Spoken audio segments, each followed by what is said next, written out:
All right, folks, this is Harris Sultan, and I'm sure by now all of you would have heard the good news. The mad tyrant, one of the worst tyrants of our time, the tyrant who would kill tens of thousands of his own people just to cling on to power. In the end, he died like a dog, like his fellow comrades, Hassan Nasrallah. He made the mistake of thinking that he can hide in his bunker. But no bunker is out of the reach of Israeli intelligence and American missile. This is why I am an interventionist. I am an interventionist because the greatest military power on the face of this planet has to be used for the good of the world.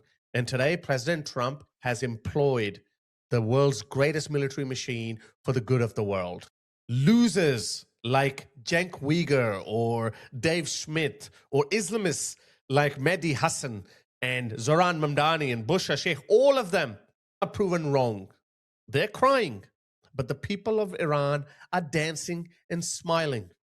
This is the day we waited for a very long time. I've been covering the protests in Iran since 2019. Every time protests erupted, I heard from the people of Iran only one thing, that they may be able to subdue us this time, but the days of this regime are numbered. But we just didn't know when that day will come. I guess it's the 28th of February or the 1st of March. I don't know exactly when did he die because I'm in Australia. I'm a day ahead. Could have been 28th of Feb. Apparently, he got destroyed within 12 hours. He didn't even put up a fight as good as Iraq did. Even Iraq withstood at least 3 weeks of American assault. But this murderous tyrant died like a rat within 24 hours. Within 12 hours, actually. What happened to, oh, we're going to decimate American bases, we're going to take Israel down with us in the end? Nothing happened. Nothing happened. Not a single American died. Nothing major has happened in any of these countries. Yeah, they lobbed some missiles at Dubai, in Riyadh, in Qatar, some American bases, but nothing significant happened, guys. It's like a loser panicking in his dying moments, and he says, okay, I'm going to press all buttons, and I don't care where it goes. But forget about the losers. I am so happy for the people of Iran. Your sacrifices have not gone in vain. You dreamed for this day, and the day has arrived. Now I just hope that the people of Iran successfully take control of the government, and we see mass defections over the next 24 to 48 hours, because a lack of peaceful transition is in no one's interest. We know what happened in Iraq. Countries can go to civil war, and that's not good for anyone. But look at this. Look how the people of Iran are dancing and celebrating. Let me share some videos with you. Iranian women are dancing in the streets without their head coverings. Look at this.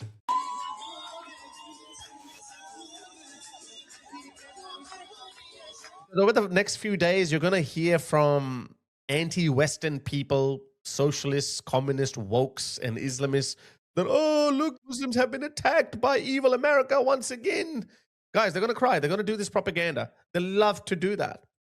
But when they do that, remember this. Download these video clips from X, okay? Look at this. Look at the raw emotion of these people. They're crying. These are tears of joy, guys.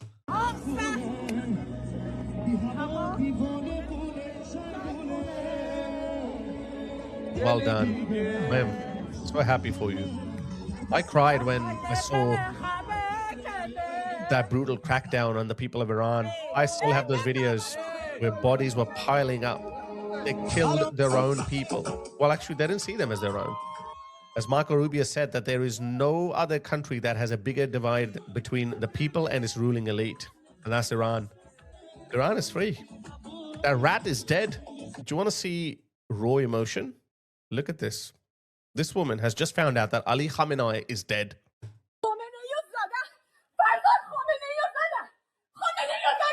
Look at this. These are raw emotions, guys. These people felt helpless for so long. Look at this. These are tears of joy. I don't think there's any other people who wanted liberty and freedom from their own government this much. Look, I don't want to take away anything from the people of Venezuela. They were also celebrating. But this is next level.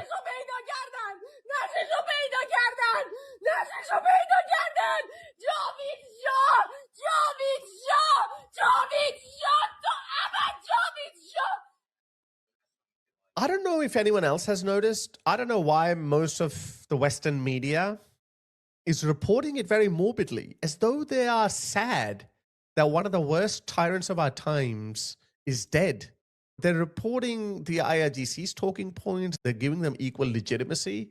What happened? Keir Starmer didn't even proscribe the IRGC. Australia just got in time. But Keir Starmer didn't even do that, even though MI6 said that they foiled 40 terrorist attacks in the United Kingdom. And this of a pathetic prime minister, the socialist, Marxist, communist prime minister, the Islamist, he didn't even feel the need to condemn them. He did. Remember this. This moment, this date is going to go down in the history of Iran. I think Iranians are going to celebrate that as a liberation day or something. It's going to be a national holiday, yeah? That's how these things work, yeah? They're going to remember the United States. They're going to erect statues of Donald Trump. They're going to name streets after Donald Trump or other American figures. And the United Kingdom is not going to be anywhere in that. In that episode, the Iranian people are going to remember this, especially when the United Kingdom historically and culturally should be against the mullahs. We should be against them. But now it seems like that the Keir Starmer government is in mourning. That is the nature of this virus of Islamism, guys. Our institutes, our politicians are extremely compromised. They're compromised. We have the mayor of New York. First of all, he's got no business making statements on foreign policy. He's got no business. He's saying that, oh, this is an illegal invasion. This is an illegal attack. By the way, he's a Shia as well, just letting you know.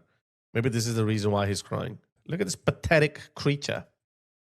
Today's military strikes on Iran carried out by the United States and Israel mark a catastrophic escalation in an illegal war of aggression.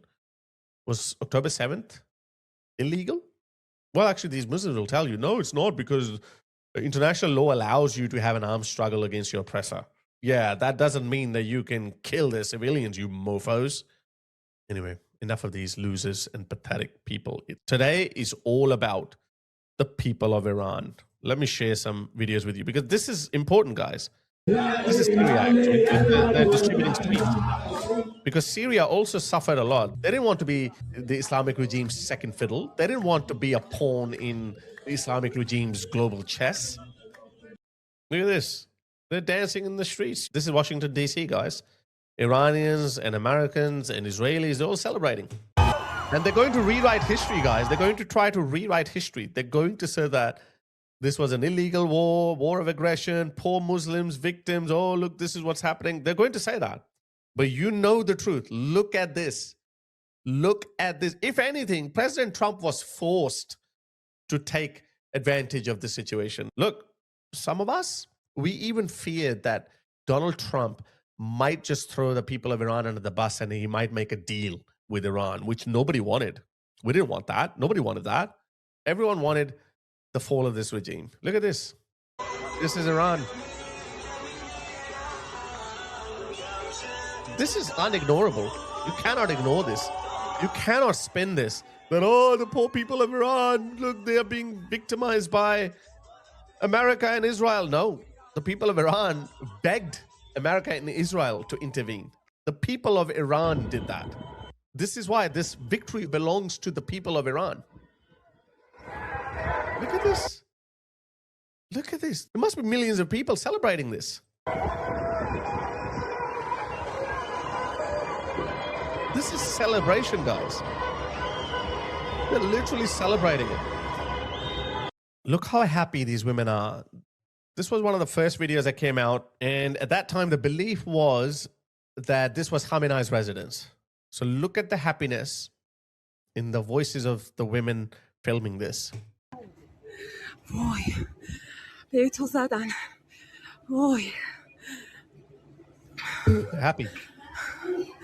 به زدن به تو زدن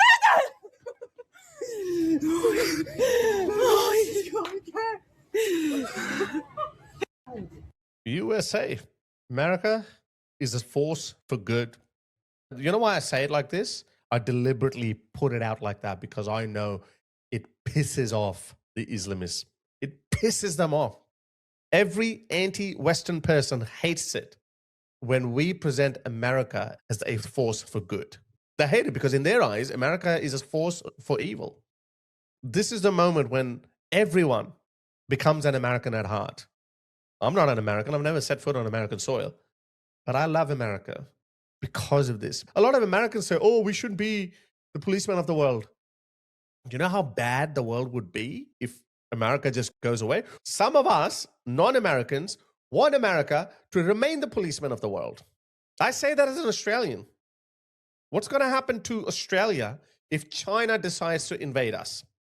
Yeah, we'll do all right for a bit, but our entire war strategy is built on this doctrine that we will hold them off for a week or so. And that would give enough time to America to come to our rescue. That's our strategy. Now imagine Dave Smith or Cenk Uygur or any of these non-interventionist idiots. They just say, we don't have to get involved in another war. Do you see how bad it is? Will you just abandon a fellow country like Australia? Look how much in common we have with America, with Britain, with Canada. Basically, these 5 countries are more or less the same in a way. Yeah, we are individual countries. We have our own history and whatnot, but we're cousins. We're brothers, all of us. And then we have these people who say, oh, we don't want to get involved. Anyway, I think this was the best part of the speech where President Trump addressed the people of Iran. I was moved. Have a listen. To the members of the Islamic Revolutionary Guard, the armed forces, and all of the police, I say tonight that you must lay down your weapons and have complete immunity, or in the alternative, face certain death. So, lay down your arms. You will be treated fairly with total immunity, or you will face certain death.